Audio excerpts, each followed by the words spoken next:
AI आज की दुनिया को बदलने की ताकत रखता है। कोई भी सवाल हो, कहीं कोई कंफ्यूजन हो, कुछ चीज़ समझ ना आए, सब उलझनों का जवाब एआई के पास मिल जाएगा। ये तो था पॉजिटिव साइड। अब जो न्यूज़ हम आपको बताएंगे, आपको हैरान कर देगी।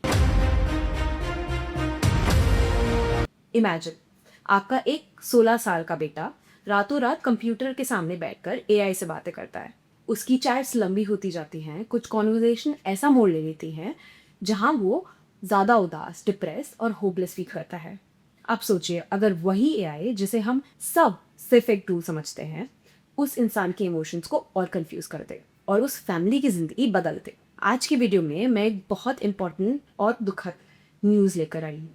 कैलिफोर्निया की एक फैमिली ने ओपन एआई के खिलाफ कोर्ट में केस फाइल किया है, अपने 16 साल के बेटे एडम रेन की मौत के बाद। फैमिली का कहना है कि एडम ने महीनों तक चैट जीपीटी के साथ बातें की और वही कॉन्वर्जेशन उसकी सुसाइडल थॉट्स को फ्यूम कर रही थी। मैं आज की वीडियो में 4 चीज़ें क्लियर करूंगी। क्या एलिगेशंस हैं, चैट जीपीटी ने एलिजिटली क्या रिस्पॉन्स दिया, ओपन एआई ने क्या रिप्लाई दिया और इस केस का टेक्निकल और लीगल एथिकल मतलब क्या है। सबसे पहले, क्या एलिगेशन है। लॉसूट में पेरेंट्स ने बताया कि उनके बेटे और चैट जीपीटी के बीच की चैट्स में एआई ने उनके बेटे को सेल्फ हार्म के तरीके डिस्कस करने में मदद की। कभी कभी एक सुसाइड ड्राफ्ट नोट लिखने में असिस्ट किया और कुछ रिस्पॉन्सेस वार्न करने की बजाय इनेबल करने जैसे नजर आए। फैमिली ने रिपोर्टेडली हजारों पेजेस की चैट्स सबमिट की हैं जो कोर्ट केस का हिस्सा बन गई हैं। अगर ये सब सच साबित हुआ तो ये बहुत ही डिस्टर्बिंग एग्जाम्पल होगा कि एआई का गलत इस्तेमाल या इनएडिक्वेट सेफ्टी डिजाइन का रियल वर्ल्ड नतीजा कितना खतरनाक हो सकता है। दूसरा, ओपन एआई का जवाब क्या रहा। कंपनी ने एक्नॉलेज किया कि लॉन्ग मल्टी टर्न कॉन्वर्जेशन में सेफ्टी सिस्टम कभी कभार डिग्रेड कर जाते हैं और उन्होंने बोला कि वो नए parental controls, improved crisis response features और बेटर गार्ड रेल्स पे काम करेंगे।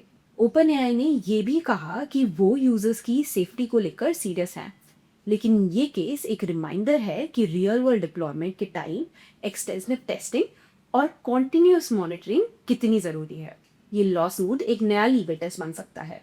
क्या एआई मेकर्स को यूज़र हार्म्स के लिए सिविल लायबिलिटी दी जा सकती है। अगर कोर्ट एआई को ज़्यादा अकाउंटेबल ठहराता है तो इंडस्ट्री का डेवलपमेंट रोड मैप और सेफ्टी नॉर्म्स दोनों ही बदल सकते हैं। चौथा, इसका ब्रॉडर मतलब क्या है।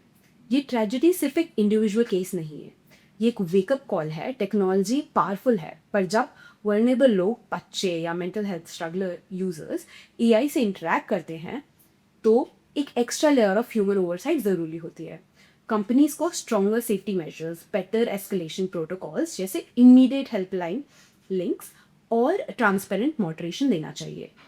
पॉलिसी मेकर्स को भी सोचना पड़ेगा कि रेगुलेशंस कौन करेगा और किस एक्सटेंट तक। और प्रैक्टिकल बात, अगर आप एआई यूज़ करते हो और खुद को कभी उदासी, होपलेस या सेल्फ हार्म वाले थॉट्स फील कर रहे हो तो तुरंत किसी से बात करो। ट्रस्टेड फैमिली मेम्बर, दोस्त या प्रोफेशनल काउंसलर को इन्वॉल्व करो। अगर इमीडिएट डेंजर हो तो लोकल इमरजेंसी नंबर पे कॉल करो। टूल्स हेल्पफुल हो सकते हैं, पर जब बात मेंटल हेल्थ की हो तो ह्यूमन हेल्थ नॉन नेगोशिएबल है। ये केस एक इम्पॉर्टेंट क्वेश्चन खड़ा करता है, क्या हम टेक्नोलॉजी को बिना स्ट्रॉन्ग सेफगार्ड्स के आगे बढ़ा रहे हैं। और अगर एआई ने किसी जिंदगी पे बुरा असर डाला तो हम सिस्टमैटिकली क्या सीख रहे हैं। कमेंट्स में बताएं कि आप एआई सेफ्टी के बारे में क्या सोचते हैं। आपको ये एक्सप्लेनर हेल्पफुल लगा हो तो प्लीज़ वीडियो को लाइक करें, चैनल को लाइक और सब्सक्राइब करना ना भूलें।